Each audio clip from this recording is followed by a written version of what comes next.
جی تو ناظرین، جفا ڈرامے میں اب تک ہم نے دیکھا کہ نمیر جاتا ہے اپنی بہن نمرہ کے پاس اور اس سے کہتا ہے کہ اندلیب سے بات کرو اور اس سے پتہ کرو کیا وہ اس شادی سے خوش ہے۔ وہ پہلے تو منع کرتی ہے، لیکن نمیر کہتا ہے جس طرح سے وہ بغیر بتائے شاپنگ مال سے چلی آئی ہے، مجھے لگتا ہے شاید وہ خوش نہیں ہے۔ ابھی یہاں پہ اندلیب کی امی اندلیب کو ڈانٹ رہی ہوتی ہیں کہ اتنی دیر میں نمرہ کی کال آ جاتی ہے، اور وہ کال اس کی امی اٹھاتی ہیں، وہ بات کرتی ہیں اور اس کو بتاتی ہیں کہ اندلیب ابھی واش روم میں، جیسے ہی باہر آتی ہے تو میں تمہاری بات کرواتی ہوں۔ پھر وہ اندلیب سے کہتی ہیں کال کرنے کے لیے اور اس کو اپنے پاس ہی کھڑا کرتی ہیں اور فون بھی اسپیکر پہ ڈالتی ہیں، لیکن جب اس سے ہی اندلیب بات کرتی ہے تو وہ نمیر بات کر رہا ہوتا ہے اور اندلیب سے پوچھتا ہے کیا وہ اس شادی سے خوش ہے، تو اس کے بعد اندلیب جواب دینے کی بجائے پہلے تو اس سے پوچھتی ہے کہ آپ بتائیں کہ آپ خوش ہے، تو وہ کہتا ہے کہ جتنا جلدی ہو رہا ہے سب کچھ مجھے کچھ بھی سمجھ میں نہیں آ رہا۔ لیکن اندلیب اس سے کہتی ہے کہ جو کچھ بھی ہو رہا ہے سب کچھ میری مرضی سے اور میری رضامندی سے ہو رہا ہے، آپ کو بالکل بھی پریشان ہونے کی ضرورت نہیں ہے، میں بہت زیادہ مطمئن ہوں اس سب سے جو کچھ بھی ہو رہا ہے۔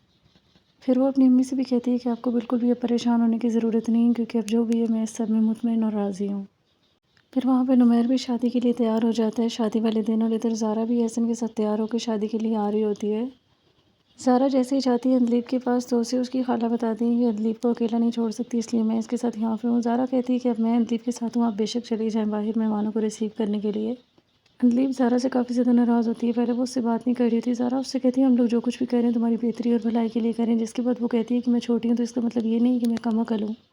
پھر وہ زارا سے کہتی ہے کہ آپ میری بددعائیں لے کر کبھی بھی خوش نہیں رہ پائیں گی، جس کے بعد زارا اس سے کہتی ہے کہ تم مجھے بتاؤ میں تمہارے لیے ایسا کیا کروں کہ تم خوش ہو جاؤ۔ پھر وہ کہتی ہے کہ مجھے آپ آخری دفعہ معز سے ملا دیں، جس کے بعد وہ منع کر دیتی ہے اور وہ کہتی ہے میں جانتی تھی کہ آپ یہ بھی نہیں کریں گی۔ تھوڑی دیر میں معز بھی وہاں پہ اپنے کلاس میٹس کے ساتھ آ جاتا ہے۔ زارا جب باہر جاتی ہے تو وہ کافی پریشان ہو رہی ہوتی ہے اور وہ احسن سے کہتی ہے کہ اس سے بہت بڑی غلطی ہو گئی، اسے یہ شادی نہیں کروانی چاہیے تھی۔ اندلیب کے پاپا معز کے پاس جاتے ہیں اور اس سے کہتے ہیں کہ تم یہاں آ تو گئے ہو لیکن یہاں پہ کوئی تماشا کرنے کی ضرورت نہیں، جس کے بعد وہ کہتا ہے کہ آپ بے فکر رہیں، میں ایسا کچھ کرنے نہیں آیا۔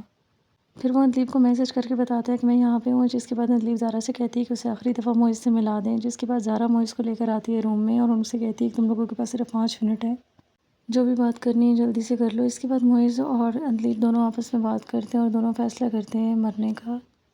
اندلیب اور نمیر کا نکاح ہو رہا ہوتا ہے تو معز بھی وہیں پہ کھڑا ہوتا ہے، اندلیب بھی چپ چاپ خاموشی سے یہ نکاح کر لیتی ہے۔ معز کا دوست بھی اسے وہاں سے جانے کے لیے کہتا ہے لیکن وہ وہیں بھی رکتا ہے تھوڑی دیر تک۔